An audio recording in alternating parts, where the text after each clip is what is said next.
Hello viewers, welcome to Aikta academy. ఈరోజు current అఫైర్స్లో భాగంగా మనం ప్రైమ్ మినిస్టర్ నరేంద్ర మోడీజీ గారు 2 డే అఫీషియల్ విజిట్గా టోక్యోకి వెళ్ళడం జరిగింది. టోక్యో అంటే జపాన్ యొక్క క్యాపిటల్ సిటీ టోక్యో అనమాట.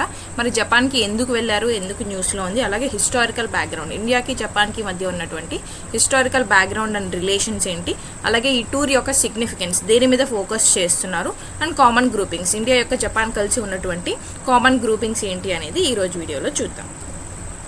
So coming to the first, why it is in the news. మరి ఎందుకు న్యూస్లో ఉంది? ప్రైమ్ మినిస్టర్ నరేంద్ర మోడీజీ గారు 2 డే అఫీషియల్ విజిట్గా టోక్యోకి వెళ్ళడం జరిగింది. ఎప్పుడెప్పుడు వెళ్తారు? ఆగస్టు 29 అనమాట, అంటే ఈరోజు రేపు ప్రైమ్ మినిస్టర్ నరేంద్ర మోడీజీ గారు జపాన్లో ఉండడం జరుగుతుందన్నమాట. మరి దీని తర్వాత ఎక్కడికి వెళ్తారు అంటే, దీని తర్వాత షాంఘై కోఆపరేషన్ ఆర్గనైజేషన్ ఏదైతే ఉందో దీనికి సంబంధించి సమ్మిట్ అనేది మనకి చైనాలో జరుగుతుంది. సో ఈ చైనాకి ఇక్కడి నుంచి వెళ్ళడం అనేది జరుగుతుంది అనమాట. మరి ఇది ఎన్నో summit prime minister Narendra Modiji గారు వెళ్తున్నది అని అంటే ఇది 8th సమ్మిట్ అనమాట. మరి కంప్లీట్గా చూసుకుంటే జపాన్కి ఇండియాకి ఉన్నటువంటి రిలేషన్స్లో భాగంగా 15th సమ్మిట్ అవుతుంది. బట్ ఏదైతే మోడీజీ గారు అటెండ్ అవుతున్నారో మోడీజీ గారు అటెండ్ అవుతున్నటువంటి 8th సమ్మిట్ అవుతుంది అనమాట. ఎప్పటి నుంచి మోడీజీ గారు ప్రైమ్ మినిస్టర్ అయిన 2014 ఇయర్ నుంచి ఇది 8th టైం మోడీజీ గారు జపాన్కి వెళ్ళడం అనేది జరుగుతుంది. నెక్స్ట్, మరి హిస్టారికల్ బ్యాక్గ్రౌండ్, ఇండియాకి జపాన్కి ఉన్నటువంటి హిస్టారికల్ బ్యాక్గ్రౌండ్ ఏంటి అంటే, హిస్టరీ నుంచి ఏన్షియంట్ టైం పీరియడ్ నుంచి మనం చూసుకుంటే ఏ రిలేషన్స్ ఉన్నాయి అంటే 6th సెంచరీ నుంచే మనకి జపాన్కి మధ్య రిలేషన్స్ ఉన్నాయి. ఎలా ఉన్నాయి? డ్యూ టు ది బుద్ధిజం అనమాట. బుద్ధిజం ఏదైతే ఉందో బుద్ధిజం మనకి స్ప్రెడ్ అవ్వడం జరుగుతుంది. సో ఏన్షియంట్ టైం పీరియడ్లో మనకి బుద్ధిజం అనేది ఏర్పడుతుంది. ఇన్ ద రిలీజియస్ మూమెంట్స్ ఏదైతే ఉందో ఈ యొక్క రిలీజియస్ మూమెంట్స్లో భాగంగా మనం మెయిన్గా దేని గురించి చదువుతాము అంటే 3 రిలీజియన్స్ గురించి చదువుతాం అన్నమాట. ఫస్ట్ వన్ వచ్చేసి బుద్ధిజం, నెక్స్ట్ వన్ వచ్చేసి జైనిజం, ఆ తర్వాత వచ్చేసి అజ్వికిజం. ఈ 3 గురించి చదివినప్పుడు మనం బుద్ధిజం గురించి చదువుతాం. ఎవరు బుద్ధిజం యొక్క founder? Gautama Buddha, right? So ఈ యొక్క బుద్ధిజం స్ప్రెడ్ గురించి అంటే డిఫరెంట్ కింగ్డమ్స్ ఈ యొక్క బుద్ధిజంని స్వీకరించడం జరుగుతుంది, అలాగే స్ప్రెడ్ చేయడం జరుగుతుంది అనమాట.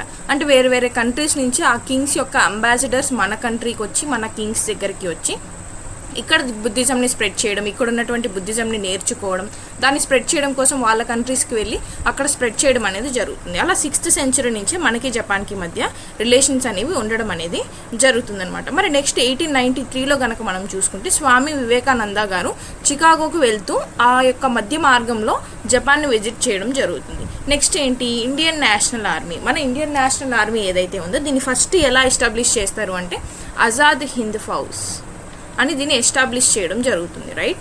దీన్నే తర్వాత మనం ఇండియన్ నేషనల్ ఆర్మీగా రీనేమ్ చేసుకుంటాం అనమాట. సో ఈ యొక్క ఇండియన్ నేషనల్ ఆర్మీ ఏదైతే ఉందో ఇండియన్ నేషనల్ ఆర్మీ సోల్జర్స్కి సపోర్ట్ కావాలి from Japan soldiers or Japan country నుంచి అని కూడా మనం జపాన్ నుంచి సపోర్ట్ అనేది తీసుకోవడం జరుగుతుంది మన ఇండియన్ సోల్జర్స్ కోసం. అలా ఇండియన్ నేషనల్ ఆర్మీకి జపాన్కి ఉన్నటువంటి సంబంధం. మరి నెక్స్ట్ ఏంటి? 1952లో ఫస్ట్ టైం మనం ఒక పీస్ ట్రీటీని జపాన్తో కంక్లూడ్ చేసుకోవడం జరుగుతుంది. తర్వాత 2000లో ఏం చేసుకుంటాము? గ్లోబల్ పార్ట్నర్షిప్ అనేది సైన్ చేసుకుంటాం. నెక్స్ట్ 2006లో గ్లోబల్ అండ్ స్ట్రాటజిక్ పార్ట్నర్షిప్ని సైన్ చేసుకోవడం జరుగుతుంది. తర్వాత 2014 నుంచి ఇప్పటి వరకు అంటే 2025 వరకు ఏది కంటిన్యూ చేస్తున్నాము అంటే special and strategic global partnership. మరి ఏంటి వీటన్నిటికీ డిఫరెన్స్ అని అంటే, గ్లోబల్ పార్ట్నర్షిప్ అంటే నథింగ్ బట్ మనం కూడా గ్లోబల్ లెవెల్లో ట్రేడ్ అనేది కొనసాగిస్తున్నాము. దీనికి సంబంధించి పార్ట్నర్ కంట్రీగా జపాన్ని ఎంచుకోవడం అనేది జరుగుతుంది అనమాట. మరి గ్లోబల్ అండ్ స్ట్రాటజిక్ పార్ట్నర్షిప్ అంటే ఏంటి అంటే, వాట్ ఎవర్ ది ఎక్స్పోర్ట్స్ కావచ్చు, ఇంపోర్ట్స్ కావచ్చు, ఇంకేదైనా కూడా సంబంధించి సైన్స్ అండ్ టెక్నాలజీకి సంబంధించి వీటన్నిటికీ సంబంధించి కూడా అన్ని ఫీల్డ్స్కి సంబంధించి మనం వీటితో కూడా సైన్ చేసుకోవడం జరుగుతుంది. దాన్నే గ్లోబల్ అండ్ స్ట్రాటజిక్ పార్ట్నర్షిప్ అంటాం. మరి special and strategic global partnership అంటే ఏంటి? Special and strategic global partnership అంటే ఒక విజన్ అనమాట. అంటే ఇంత టైం పీరియడ్ అనేది పెట్టుకొని, ఇన్ని ఇయర్స్ అనేది పెట్టుకొని ఒక విజన్తో మనం వర్క్ చేయడం జరుగుతుంది ఈ 2 కంట్రీస్ మధ్య. దాన్ని ఏమంటాము అంటే special and strategic global partnership అని చెప్తాం, రైట్? మరి నెక్స్ట్, మరి ఈ యొక్క అవార్డు ఏదైతే టూర్లో భాగంగా మనకి ప్రైమ్ మినిస్టర్ నరేంద్ర మోడీజీ గారికి మనం ఆల్రెడీ చూస్తుంటాం, మన ఛానల్లో ఆల్రెడీ కూడా అప్లోడ్ చేయడం జరిగింది. ప్రైమ్ మినిస్టర్ నరేంద్ర మోడీజీ గారికి ఇప్పటి వరకు అంటే 2024 నుంచి 25 వరకు వచ్చినటువంటి అన్ని అవార్డ్స్ కూడా ఆల్రెడీ మనం వీడియో చేసి అప్లోడ్ చేసాము. అది మీరు కావాలంటే కూడా చూడొచ్చు. మరి ఈ యొక్క జపాన్కి వెళ్ళినటువంటి టూర్లో ఏ అవార్డు ఇచ్చారు అంటే, జపాన్ గవర్నమెంట్ మన ప్రైమ్ మినిస్టర్ గారికి గార్డ్ ఆఫ్ హానర్ అనే ఒక అవార్డు అనేది ప్రజెంట్ చేయడం జరిగిందనమాట. ఇది ఇంపార్టెంట్ బికాస్ ఎగ్జామ్స్లో ఇప్పుడు రీసెంట్గా అవార్డ్స్ అండ్ హానర్స్ అనేది ఇస్తున్నారు. ఈ యొక్క అవార్డ్స్ అండ్ హానర్స్లో భాగంగా మోడీజీ గారికి ఏ కంట్రీ ఏ అవార్డు ఇచ్చింది అని అడగొచ్చు, లేదంటే అవార్డు పేరు ఇచ్చేసి ఏ కంట్రీ ఇచ్చిందని అడగొచ్చు అనమాట. సో దట్ ఈస్ వై ఇది కూడా ఇంపార్టెంట్, రైట్. మరి next coming to the significance, ఈ యొక్క టూర్ యొక్క main important role or significance ఏంటి, అసలు ఎందుకు మోడీజీ గారు టోక్యోకి వెళ్ళారు లేదంటే జపాన్కి వెళ్ళారు అంటే, ఏదైతే మన ఎకనామిక్ సంబంధించి అంటే మన ఎకానమీని ఇంప్రూవ్ చేసుకోవడానికి మనం రీసెంట్గా న్యూస్లో చూసాము సెమీ కండక్టర్స్. ఇండియా ఇప్పుడు సెమీ కండక్టర్కి సంబంధించి చిప్స్ ఏవైతే ఉంటాయో ఇండిజినస్గా అంటే సొంతంగా మన నేషన్లోనే దీన్ని డెవలప్ చేసి ఫస్ట్ సెమీ కండక్టర్ చిప్స్ అనేది లాంచ్ చేయడం జరుగుతుంది అని కూడా రీసెంట్గానే మనం అనౌన్స్ చేసుకోవడం జరిగింది. సో దానికి సంబంధించి ఈ యొక్క సెమీ కండక్టర్స్ కావచ్చు, ఈ యొక్క క్రిటికల్ మినరల్స్ కావచ్చు, ఆర్టిఫిషియల్ ఇంటెలిజెన్స్ కావచ్చు, టెలికమ్యూనికేషన్స్, క్లీన్ ఎనర్జీ, వీటన్నిటికీ సంబంధించి ఇనిషియేటివ్స్ అనేది ఎలా తీసుకోవాలి అనే దాని గురించి డిస్కస్ చేయడం అనేది ఫస్ట్ మెయిన్ పాయింట్ అనమాట.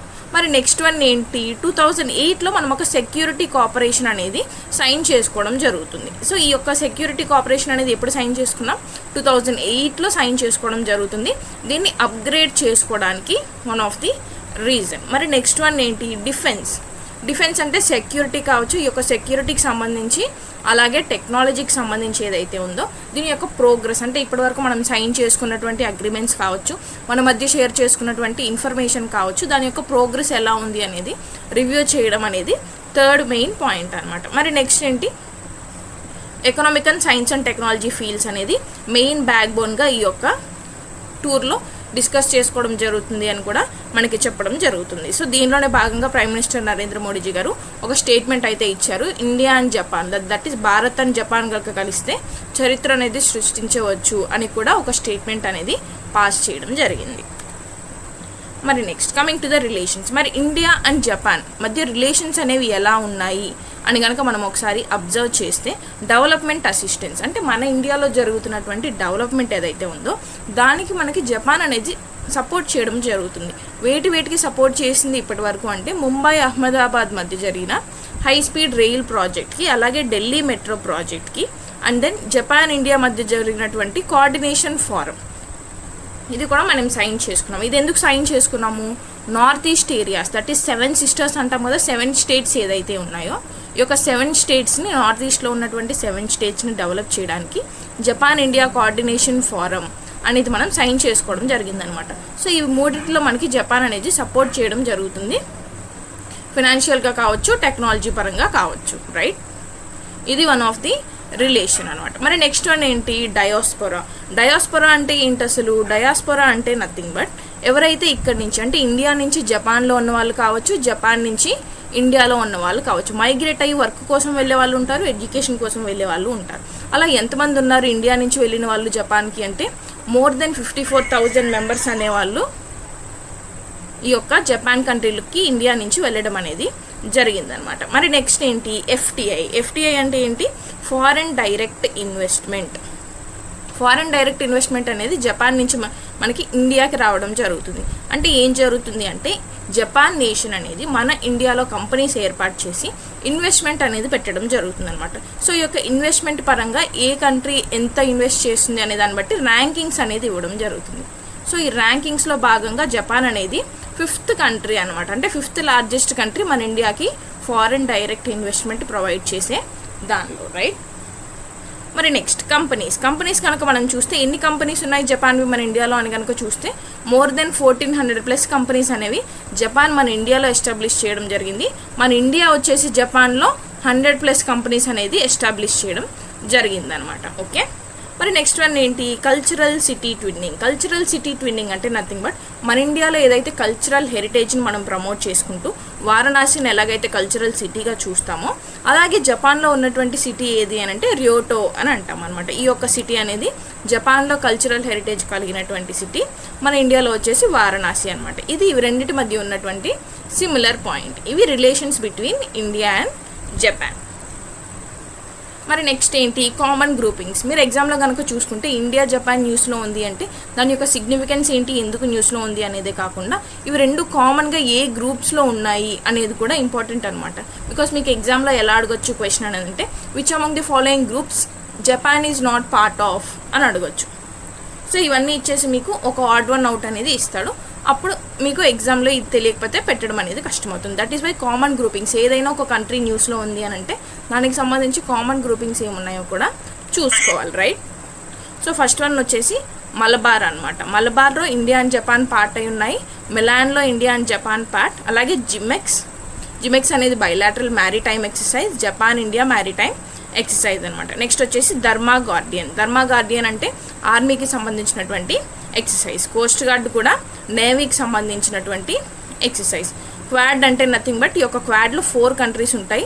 ఈ యొక్క 4 కంట్రీస్లో India and Japan part. ISC అంటే ఇంటర్నేషనల్ సోలార్ అలయన్స్ అనమాట. అంటే సోలార్ పవర్ని ఎలా మనం ప్రమోట్ చేయాలి యూసేజ్కి సంబంధించి ఇంటర్నేషనల్ సోలార్ అలయన్స్లో కూడా ఇండియా అండ్ జపాన్ అనేవి పార్ట్గా ఉన్నాయి. ఇవి common groupings of India and Japan, right? So ఈరోజు వీడియోలో మనం అసలు ఇండియా జపాన్ అనేది ఎందుకు న్యూస్లో ఉంది, ఈ యొక్క టూర్ యొక్క సిగ్నిఫికెన్స్ ఏంటి, అండ్ దీని యొక్క హిస్టారికల్ బ్యాక్గ్రౌండ్ ఏంటి, అలాగే కామన్ గ్రూపింగ్స్ ఏమున్నాయి ఇండియా జపాన్ మధ్య అనేది చూడడం జరిగింది. So this is all for today. Subscribe for more updates and see you all tomorrow.